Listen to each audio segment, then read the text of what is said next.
नमस्कार, news student network में आपका स्वागत है। हमारे इस हेल्थ शो में आज हमारे खास मेहमान हैं डॉक्टर विमलेश शर्मा जी। विमलेश जी जो हैं एमएस ऑप्थो हैं और लगातार आंखों के लेकर चिंतित रहती हैं कि लोगों की आंखें सुरक्षित रहें। तो आंखों की सुरक्षा के लिए जो है आप एक खास स्पेशल एक जो तमाम ऐसी प्रॉब्लम्स होती हैं उसको लेकर लगातार टिप्स देती रहती हैं। आज हम लोग बातचीत करेंगे फंगल कॉर्नियल अल्सर के बारे में कि ये बीमारी किस तरीके से आजकल बढ़ रही है और इसका कितना जो है असर लोगों पर हो रहा है, कितनी परेशानियों से लोग जूझ रहे हैं, उसके समाधान के लिए हम डॉक्टर साहब से बातचीत करेंगे।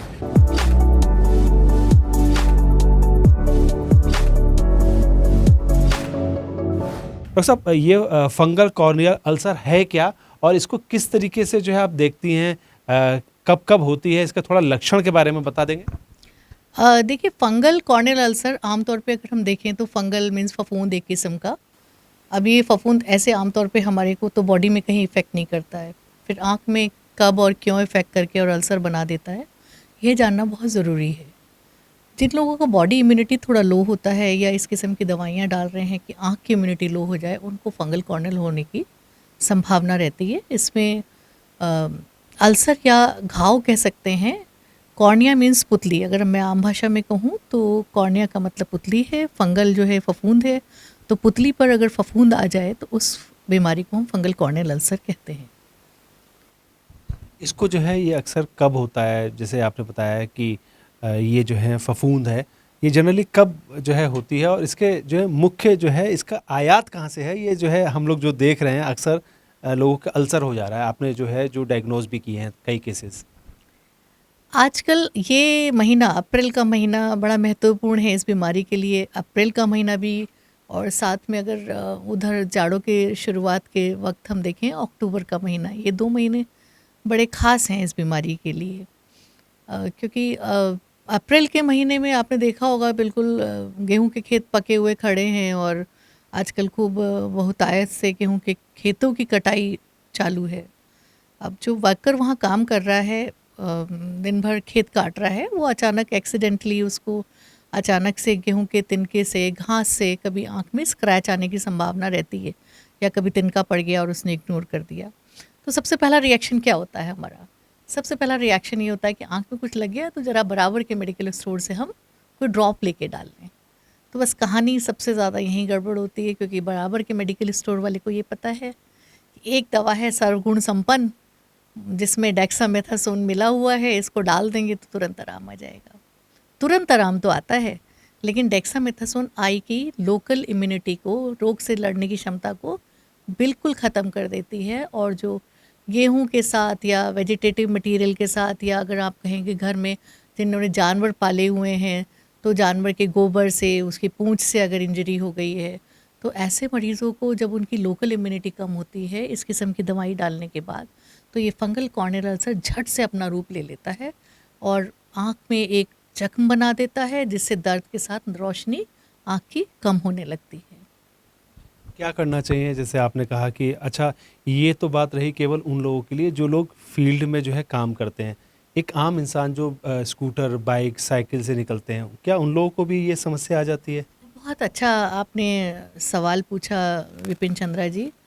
अक्सर देखा होगा कि जो लोग हेलमेट के बिना या चश्मा, प्रोटेक्टिव ग्लासेस लगाए बिना ड्राइव कर रहे हैं और शाम के समय जब लाइट जल जाती है वापसी लौटते हैं, तो भुनके जो है लाइटों के नीचे बहुत होते हैं और वो अक्सर गिरते हैं आँख के अंदर। हम भी जब टू व्हीलर चलाते थे तो हमने भी एक्सपीरियंस किया कि 2-4 बार भुनके हमारी आँख में भी गिरे।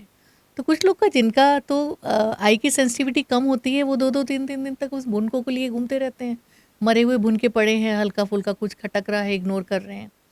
कुछ लोग फिर वही बराबर के मेडिकल स्टोर को अप्रोच करते हैं और डेक्सा वाली दवा खरीद के डाल लेते हैं। तो जब भी कुछ रोग हुआ, बराबर में पहुँचे और दवा खरीदी और डाली, और कहानी यहीं से गड़बड़ हो जाती है।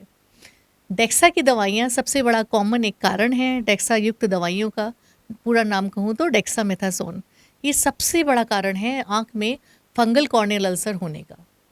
तो किसी का जो भी ये खेत में काम करने वालों को दिन के घास और ये भुनका तिनका गिरना, और घर में जानवरों से रिलेटेड प्रोडक्ट से जब भी आँख के अंदर चोट पहुँचती है, घाव होता है, तो सबसे पहले हमें अच्छे से आँख को वॉश करना है और एक जो भी आपके अप्रोच में आई के डॉक्टर्स हैं उनको अप्रोच करना है, जिससे कि आपको उचित इलाज मिल सके। अगर कोई फॉरेन बॉडी वहाँ घास तिन का इम्पैक्ट हो गया है तो वो प्रॉपर तरीके से निकाला जा सके और जो उचित दवाइयाँ हैं वो चलाई जा सके।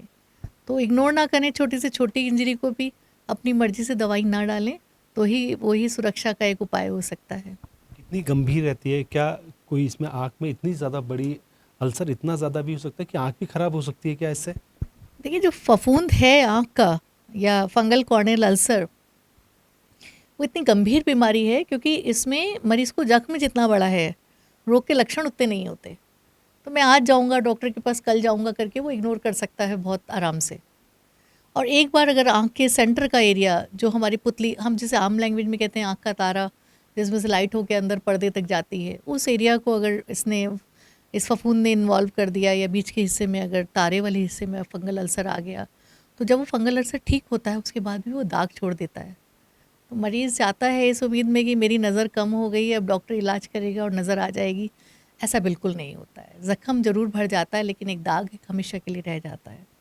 तो एक घातक कंडीशन है कि ये हमारे को कभी ना ठीक होने वाला एक काफ़ी हद तक का ये कह दें कि अंधापन हमें दे के चला जाता है। तो इस बीमारी को लापरवाही से लेने की तो ये बिल्कुल भी चीज़ नहीं है। कितने समय में इसका ट्रीटमेंट हो सकता है? जैसे एक आम बात करें तो अल्सर को जो है इसको कैसे कितने समय में ठीक कर सकते हैं? जब ये फफूंद वाले या फंगल कॉर्नियल अल्सर वाले पेशेंट हमारे पास आते हैं तो सबसे पहला उनका सवाल यही होता है, डॉक्टर साहब कितने समय तक दवाई डालनी पड़ेगी? तो मतलब हमें ये बताते हुए समझाते हुए थोड़ा वक्त लगता है, मरीज़ भी समझने के लिए जल्दी तैयार नहीं होता है कि इस बीमारी का इलाज लंबा चलता है। फफूंद के ऊपर भी जो भी हमारे पास बहुत नंबर ऑफ़ मेडिकेशन हमारी बहुत ज़्यादा नहीं है, जो हमें उपलब्ध दवाइयाँ हैं वो हमारे पास 2-4 ही दवाइयाँ हैं, उन्हीं से इलाज हमें करना है। और फफूंद एक इस किस्म के, मतलब हमने, आप ऐसे समझ सकते हो कि घर में भी अगर आपका एक बार जो हमारी माँ लोग अचार डाला करती थी, सपोज़ उसमें फंगस आ गई, उसको हटाने के बाद उसमें दोबारा आ जाती है, नमक भी डाल दिया तो भी दोबारा जाती है, तेल भी और बढ़ा दिया तो भी दोबारा आ जाती है। तो एक बड़ा ही मतलब आप ये कहते हैं कि ज़िद्दी किस्म का रोग है ये। तो फंगस जैसे वहाँ पर परेशान करती है, माँओं को घरेलू चीज़ों में जब फंगस लग जाती है तो फेंकने जैसा ही हो जाता है, उतना ही परेशानी आँख के अंदर भी करती है। दवाइयाँ इसमें बहुत धीरे धीरे असर करती हैं, बहुत पेशेंस की या कहें कि एक समझ की ज़रूरत है कि इलाज लंबा चलेगा। ये मरीज़ को समझना पड़ेगा कि इलाज लंबा चलेगा। ज़्यादातर होता है कि हफ्ते भर इलाज किया, कोई फ़ायदा नहीं हो रहा है तो वो दूसरे डॉक्टर को, तीसरे डॉक्टर को ये करता रहता है। हालांकि इलाज सब जगह एक चलना है, लेकिन वो दिल की तसल्ली के लिए इधर उधर घूमते रहते हैं। तो वो ना करके एक अच्छे डॉक्टर से अपना इलाज कराएं और बीमारी ठीक होती है, लेकिन कुछ ना कुछ उसके पीछे से छोड़ के जाती है ज़ख्म के निशान। तो उसके लिए भी उपाय हैं, बट कोशिश ये करें कि जब भी चोट लगे, घास से, तिनके से, गाय भैंस के मलमूत्र से, पूँछ से, तो उसको तुरंत डॉक्टर को दिखाएं और हल्की फुल्की दवाइयों से ही आप बच सकते हैं कि ये उस हद तक पहुँचे नहीं कि फंगल कॉर्नियल अल्सर बने। बिल्कुल, आप तो समझ ही गए होंगे कि ये अल्सर जो है कितनी खतरनाक बीमारी है और इसको अगर आपको उपचार जो है मिल जाए तो आपकी जो है आँखें हैं वो सुरक्षित रह सकती हैं। लेकिन अगर आप इसको जो है ढिलाई बरतेंगे तो ज़रूर आँख भी ख़राब हो सकती है। लगातार इस तरीके की जो है आपको जो मेडिकल जो है टर्म में अगर बातचीत की जाए तो डॉक्टर से अगर आप सलाह लेंगे तभी आप इसका प्रॉपर उपचार कर पाएंगे। लेकिन अगर आपने इसका उपचार नहीं किया तो ये जो है भयंकर रूप भी ले सकता है, जिस तरह से डॉक्टर साहब ने बताया है। तो ऐसी महत्वपूर्ण जो वीडियोज़ हैं, ऐसे ही उपचार के बारे में हम लोग आपको लगातार ऐसी जानकारी देते रहते हैं। अगर आपका कोई सवाल हो तो आप कमेंट बॉक्स में आप सवाल पूछ सकते हैं, जिसके ज़रिए डॉक्टर साहब क्योंकि उत्तराखंड से हैं और उत्तराखंड में हल्द्वानी में रहती हैं तो आपके सवालों के जवाब भी दे सकती हैं और आपको प्रॉपर ट्रीटमेंट भी यहाँ पर मिल सकता है। अगली बार हम लोग फिर ऐसी ही इम्पॉर्टेंट बीमारी के बारे में जानेंगे जिससे आपको समय रहते उसका उपचार मिल पाए और जिसके आप निदान करके अपनी ज़िंदगी को और बेहतर बना सकते हैं।